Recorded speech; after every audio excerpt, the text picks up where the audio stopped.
So guys, today I'm gonna show you how you can start the cycle for hair pads removal on the HAIER iPro 5 appliance.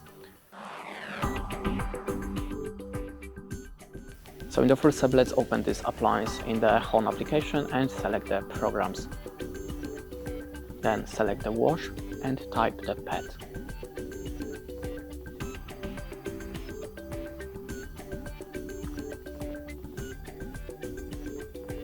As you can see, there have the washing cycle for the pad accessories, pad hair removal and pad odors.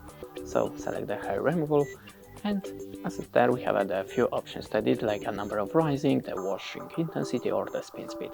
Then click on the start now or set the delayed start. That's it. Thanks for watching, leave us a like, recommend, and goodbye.